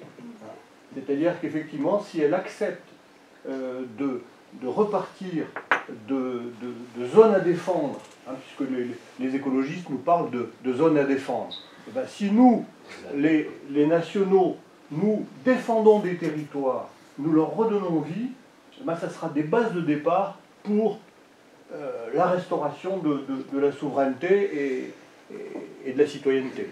Oui. En ce moment, certains se réjouissent bruyamment du fait que, me paraît-il, la Savoie serait devenue indépendante, car l'enregistrement de son rattachement à l'Empire français, donc du Second Empire, n'aurait pas été entériné, je ne sais quoi. Mais pas entériné, il n'y a pas de référendum qui ait obtenu un tel résultat. Ça a été extraordinaire. C'est une adhésion populaire. Alors là, pour le coup...